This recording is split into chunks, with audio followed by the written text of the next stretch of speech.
Hello, I am Jigna Gogri from Mumbai. आज का topic है वास्तुशास्त्र। वो आगे मैं बोर्ड पे बना के दिखाऊंगी। पहले टॉपिक समझ लेते हैं कि वास्तुशास्त्र में मेन कितनी दिशाएं होती हैं। वैसे ये तो सबको पता है, नॉर्थ वेस्ट ईस्ट साउथ, ये चार दिशा तो सबको पता है कि हम अगर घर में रहते हैं हमारे घर में तो ये चार दिशाएं तो होती ही हैं। और एक होता है हमारा ब्रह्म स्थान, बीच में पूरा घर का हमारा सेंटर जिसे हम ब्रह्म स्थान कहते हैं, तो वो होता है। और बाकी टोटल हमारी दिशाएं 16 दिशाएं हैं। कैसे होती हैं कि समझो ईस्ट वेस्ट नॉर्थ साउथ, उसके कॉर्नर में हॉरिजॉन्टल कॉर्नर में आप देखोगे तो एक आती है नॉर्थ ईस्ट, एक साउथ ईस्ट, एक साउथ वेस्ट, एक नॉर्थ वेस्ट। ये चार दिशाएं बीच में और क्रॉस करेंगे जब, तो वो चार दिशाएं आती हैं।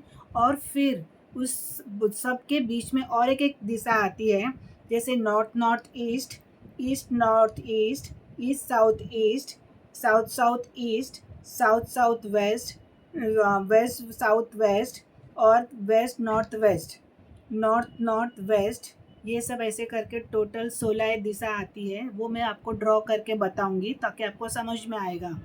मतलब टोटल 16 दिशा होती है। और अगर आपको पता होगा कि ये 16 दिशा में से हमारे नंबर तो 9 है, तो हमारे टोटल नंबर 9 है। तो जो 8 दिशाएं मैंने पहले बोली आपको कि नॉर्थ वेस्ट ईस्ट साउथ, और इसके बीच में जो चार दिशाएं हैं, तो उन चारों का भी नंबर के साथ कनेक्शन है। आप बोलोगे हर चीज़ में नंबर घुस जाता है आपका, नहीं, ये सच बात है कि हर दिशा का एक नंबर होता है। हर, और वो नंबर हमारे कर्मास के साथ मिलते हैं। मतलब हमारे पास्ट कर्मास जो हम लोग, मैंने पहले वीडियो में जो बताया था कि हम लोग जो कर्मास करके आए हैं, तो वही कर्मा से रिलेटेड हमें सब कुछ मिलता है। हमारे फैमिली, घर, हमारा वास्तु, मोबाइल नंबर, हमारा बर्थ डेट, हमारी डेट डेथ, ये सब कुछ हमारे कर्मा पे डिपेंड है। तो हमें वो कर्मा लेके जो हम आए हैं, वो कर्मा भुगतने के लिए तो हमें कुछ तो रास्ता होना चाहिए ना। अच्छा बुरा गलत सही जो भी होगा, वो नंबर के थ्रू, वास्तु के थ्रू ही हमें मिलेंगे ना। ऐसे ही हमें कुछ बैठे बिठाए तो नहीं मिलेंगे। तो क्यों हम वही घर में जाते हैं, क्यों हमें वही घर मिलता है, क्यों हमें वही नंबर का फ़ोन नंबर मिलता है, क्यों हमारी बर्थ डेट भी वही मिली है हमें कि ये नंबर वाली, ये नंबर वाली, सब कुछ कर्मा से रिलेटेड है। और वो नंबर वास्तु में भी हम समझो कि 100 घर देखेंगे, क्यों एक घर ही हमें पसंद आता है। समझो अभी हम जो घर में कितने सालों से रह रहे हैं और अचानक हमें समझो बिल्डिंग रीडेवलप हो गई, हम कहीं और रहने गए, तो वो जो 2-3 साल हम रहते हैं तो उस घर की भी वाइब्रेशन हमें लगती है। एटलीस्ट 2-3 साल भी तो रहे हैं ना। तो सडनली हम घर चेंज करने पर भी कुछ ना कुछ हमें आता है लाइफ में, या सडन कुछ भी अच्छा बुरा जो भी आता है, और फिर वापस हम नए घर में आए हैं, तो नए घर में जो बना है उसका कंस्ट्रक्शन पूरा अलग हो गया है, अब पहले जैसा नहीं है।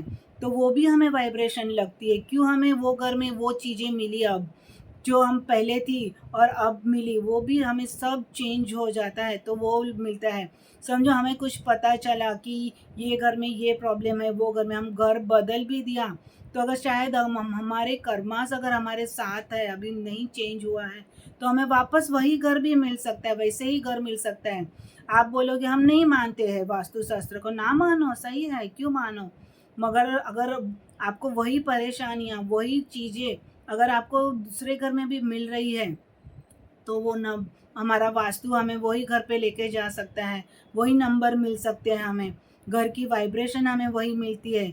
या फिर कुछ बहुत अच्छा बेटर होगा, या फिर बहुत कुछ बुरा भी हो सकता है। कभी लाइफ में बहुत कुछ सारे चेंजेस आएंगे। आप कुछ नोटिस तो करना, अगर आपके साथ अगर ये हो रहा है तो क्यों हो रहा है। उसमें घर में भी बहुत कुछ होता है कि घर के टॉयलेट कहाँ है, कहाँ किचन है, कहाँ कलर्स हमने क्या क्या लगाए हैं, कौन से एंटी कलर्स हैं, उसमें भी हमें एंटी कलर्स, न्यूट्रल कलर और फ्रेंडली कलर्स भी होते हैं। अब आप बोलोगे इसमें कलर कहाँ बीच में आ गया, हर कुछ आता है। मतलब हम अगर एक घर वास्तु हम करेंगे तो उसमें टॉयलेट, किचन और कलर सबसे ज़्यादा मैटर करता है। उसके बाद आता है हमारे एलिमेंट्स, हमने क्या क्या एलिमेंट्स रखे हैं वहाँ पे, तो कोई चीज़ ऐसी होती है कि वो सूट नहीं करती हमें, हमारे नंबर के साथ, हमारे वास्तु के साथ, हमारे कर्मास के साथ, तो वो सब भी हमें मैटर करता है। तो हर बहुत कुछ चीज़ आती है।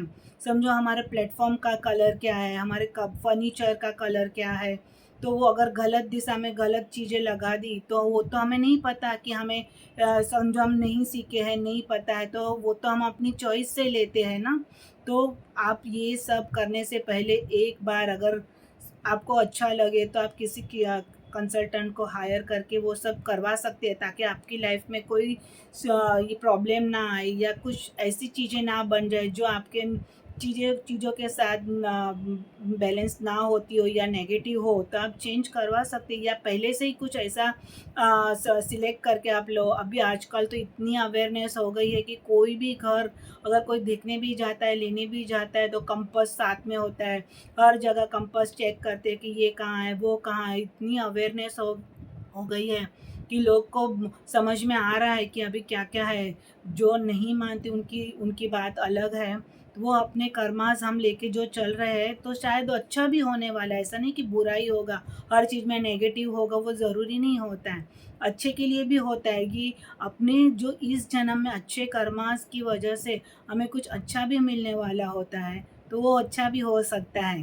तो वास्तु में सबसे अगर कुछ प्रॉब्लमेटिक है, तो टॉयलेट, किचन और एंटी कलर्स, ये 3 चीज़ें बहुत अवेयरनेस रखता है। स्पेशली नॉर्थ ईस्ट का टॉयलेट और साउथ वेस्ट की एंट्री हो सके तो नहीं लेना है, नहीं लेना है मतलब नहीं लेना है, क्योंकि वो बहुत नेगेटिव है। तो अगर आपको हो सके तो प्लीज़ आप ट्राई करना कि ये चीज़ें ना हो, और लेने से पहले आप एक बार ज़रूर चेक कर लेना। और कुछ चेक ना करो तो ना ठीक है, मगर ये दोनों चीज़ ज़रूर चेक कर लेना। Thank you.